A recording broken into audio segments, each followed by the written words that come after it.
In 2008, the global economy performed a magic trick so impressive that even professional illusionists were jealous. Trillions of dollars vanished. Banks collapsed overnight.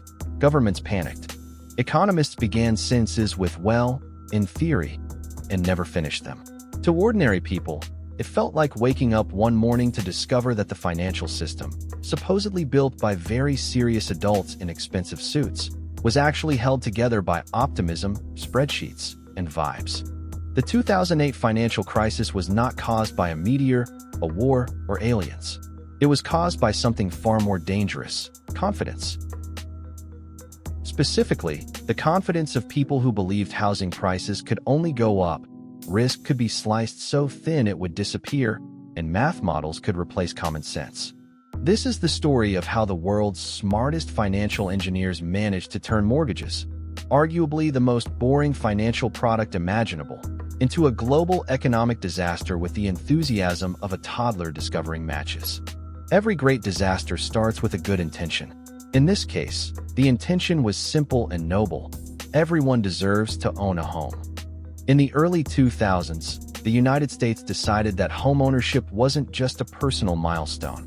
It was practically a patriotic duty. Interest rates were low, credit was cheap, and optimism was high. Very high. Possibly unregulated high. Banks began offering mortgages to people who, in earlier decades, would have been politely escorted out of the building and handed a pamphlet titled, "Renting. It's not a failure." These were subprime mortgages, loans given to borrowers with weak credit histories, unstable incomes, or a concerning relationship with debt. But instead of seeing this as risky, lenders reframed it as innovative. Why worry about whether someone could repay a loan when housing prices were rising so fast that refinancing would magically fix everything later? This led to the golden age of mortgage logic. No income? That's fine. No job? Still okay. No assets? Even better. No idea how interest works? Welcome aboard. Some loans didn't even require proof of income. These were known as liar loans, a name so honest it feels almost disrespectful to marketing departments everywhere. In earlier times, banks behaved in a boring way. They issued loans and waited decades to be repaid. This was slow, tedious, and, worst of all, not exciting. Then someone had a brilliant idea. What if we didn't keep the loans? Instead of holding mortgages, banks bundled thousands of them together into financial products and sold them to investors. This process was called securitization, which is a fancy word meaning, we're done worrying about this now. These bundles became mortgage-backed securities, MBS. The logic went like this. If one homeowner defaults, that's bad. But if you bundle thousands of mortgages together, surely they won't all fail at once. Right? Right? This was the first moment the financial system leaned heavily on hope. Then someone took the idea further. Much further. They created collateralized debt obligations, CDOs, financial lasagna made of layers of mortgage debt, sliced, diced, stacked, and repackaged until no one could tell what was inside anymore.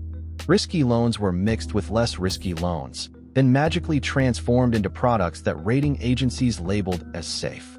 How safe? AAA rated safe. As in, safer than common sense. Rating agencies were supposed to be the adults in the room. Their job was to evaluate risk and tell investors whether a financial product was safe or dangerous. Instead, they did something truly revolutionary. They trusted the banks. Banks would show up with complex models, glossy presentations, and confidence levels approaching that of a motivational speaker. The rating agencies nodded politely, squinted at the spreadsheets, and handed out top ratings like candy at a parade. Why the generosity? Because the banks were paying them. This created a delightful conflict of interest that everyone noticed and no one stopped. So the system quietly agreed on a collective fiction. These products are safe because everyone says they are safe. And as we all know, saying something confidently enough eventually makes it true. Once American banks discovered they could export mortgage risk, the party went international. European banks bought American mortgage products. Asian funds bought them. Pension funds bought them. Institutions that did not fully understand them bought them. Why not? They were rated AAA. That's the financial equivalent of being told a food is organic and assuming it's healthy, even if it's still deep fried. The global financial system became interconnected in a way that made everything very efficient, right up until it made everything extremely fragile. By the mid-2000s, the world was sitting on a mountain of debt, smiling nervously, and insisting that diversification had eliminated risk entirely. Spoiler, it had not. For years, housing prices rose steadily, then rapidly, then absurdly. People began buying houses not to live in, but to flip. Some bought multiple homes using borrowed money, assuming they could sell them later at higher prices. Then something shocking happened. Housing prices stopped rising. Then they fell.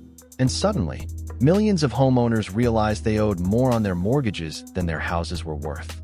At that moment, the emotional attachment to paying your mortgage weakens considerably. Defaults increased. Foreclosures spread. Mortgage payments stopped. And those beautifully engineered financial products? They were only as good as the payments flowing into them, which were now not flowing. Banks had risk models, very advanced ones, built by extremely smart people with impressive degrees. Unfortunately, these models had one fatal flaw. They assumed the past predicted the future. Specifically, they assumed housing prices wouldn't fall nationwide. Defaults wouldn't be correlated. Extreme events were extremely unlikely. Reality responded with enthusiasm. When homeowners defaulted en masse, correlations spiked. Losses multiplied. Products that were supposed to be safe turned radioactive overnight. Banks began looking at their balance sheets the way someone looks at their bank app after a very expensive night out, with disbelief, then dread. In September 2008, Lehman Brothers collapsed. This was the moment when the global financial system collectively realized that no one knew who was solvent anymore. Banks stopped trusting each other. Credit froze. Markets panicked. If a 158-year-old investment bank could disappear, then no institution felt safe. Governments faced a horrifying question. Do we let the system collapse, or do we save the very people who caused the mess? Governments chose to intervene. Banks were bailed out. Insurance giants were rescued. Trillions of dollars were injected into the system. The justification was simple. If banks failed, the economy would collapse. If the economy collapsed, everyone would suffer. This was true. It was also infuriating. Ordinary people lost jobs. Homeowners lost houses. Savings wiped out, despite having no role in designing the system. This character pays the price for decisions made far above their head. Meanwhile, many of the executives who helped create the crisis kept their bonuses. This introduced the concept of moral hazard to the public consciousness, roughly defined as, rules are very strict unless you are important. The financial crisis did not stay in finance. Businesses couldn't get loans. Companies laid off workers. Global trade collapsed. Unemployment surged. Governments ran massive deficits. Confidence evaporated. The crisis spread faster than the explanations for it. In theory, the crisis taught the world many lessons. Risk doesn't disappear just because you rename it. Incentives matter. Complexity can hide stupidity. Markets need rules because humans are terrible at self-restraint. Regulations were introduced. Capital requirements increased. Banks promised to behave. Then, slowly, memories faded.